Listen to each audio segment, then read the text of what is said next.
friend my YouTube channel education question and solve English Hindi.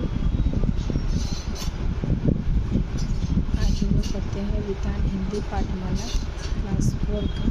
Hello friends, आपसे request है कि मेरे चैनल को सब्सक्राइब कीजिए प्लीज़, जिससे मुझे मोटिवेशन मिल सके कि मैं अच्छी वीडियो अपलोड कर सकूँ। तो चलिए स्टार्ट करते हैं। आज हिंदी विधान हिंदी पाठमाला का 11 लेसन जो है, लेसन का नाम है कौन जीता।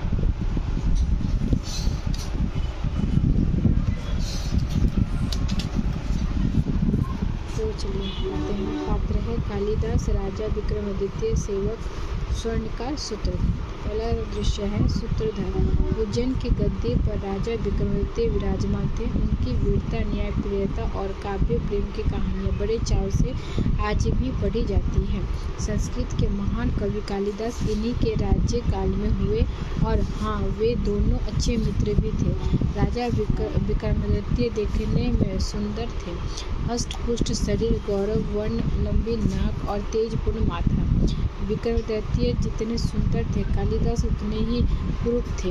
एक बार ग्रीष्म ऋतु में भीषण गर्मी पड़ रही थी। राजा और कवि दोनों राजसभा में बैठे बातचीत कर रहे थे। सभी सभासद अपने अपने घर जा चुके थे। राजा विक्रमादित्य और कालिदास गर्मी से परेशान थे। वे बार बार पानी पी रहे थे। सेवक उनकी परेशानी समझ गया। महाराज, सेवक बोलता है, महाराज आप लोग बगीचे में घूम आइए तो कुछ राहत मिल सकती है। तब तक मैं शीतल प्रकोष्ठ तैयार करवा देता हूँ। राजा बोलता है, हाँ तुम ठीक कहते हो, चलिए महाकवि। सेवक बोलता है, महाराज मैं बगीचे में उचित व्यवस्था करवा देता हूँ। राजा बोलता है, ठीक है।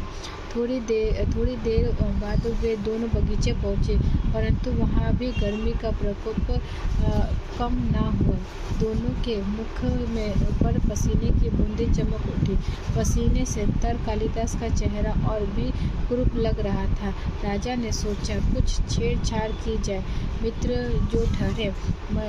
राजा बोलता है, मजाक करते हो महाकवि, आप विद्वान और गुणी हैं, महान कवि भी हैं। आपकी कविता जितनी सुंदर है आप उतने ही कुरूप है। यदि आपको सुंदर रूप भी मिला होता तो सोने पे सुहागा वाली बात होती। रूप तो हमेशा ही आकर्षित करता है और गुण। कालिदास, महाराज इसका उत्तर मैं कल दूंगा। सेवक का प्रवेश। सेवक, महाराज आपके विश्राम के लिए शीतल प्रकोष्ठ तैयार करवा दिया गया है। कालिदास, आज्ञा दे, कल मिलते हैं। दूसरा दृश्य सूत्रधार। रात का समय, नगर के प्रसिद्ध स्वर्णकार का घर। स्वर्णकार, महाकवि कहिए कैसे आना हुआ। कालिदास, महाशय मुझे कल प्रातः स्वर्ण की सुंदर सुराही चाहिए। स्वर्णकार, कल तक कैसे संभव है महाकवि, सारे कारीगर अपने अपने घरों को प्रस्थान कर चुके हैं। कालिदास, महाशय उन सभी को बुलाइए, मैं प्रातः होते ही लेने आऊँगा। स्वर्णकार, जैसी आपकी आज्ञा। तीसरा दृश्य सूत्रधार। राजसभा सजने से पहले कालिदास राजसभा में पहुँचे। शीतल जल से भरी मिट्टी की सुराही हटा दी और सोने की सुराही में पेयजल भर रख दिया, फिर उसे कपड़े से ढक दिया। नियमित समय पर सभा शुरू हुई। राजा गर्मी से बेहाल होकर, ओह इस गर्मी का अंत कब होगा। सेवक, तनिक शीतल जल पिलाओ। सेवक, जी महाराज। राजा, पानी पीते ही क्रोध में भरकर सुराही में उबला पानी रखा है क्या। कालिदास, सुराही पर कपड़ा हटाते हुए, महाराज जल तो इस सुंदर सुराही में रखा गया है। सभी सभासद, अति सुंदर महाराज, इसकी चमक से आंखें चौंधिया गई है। इसकी गढ़न और नक्काशी प्रशंसनीय है।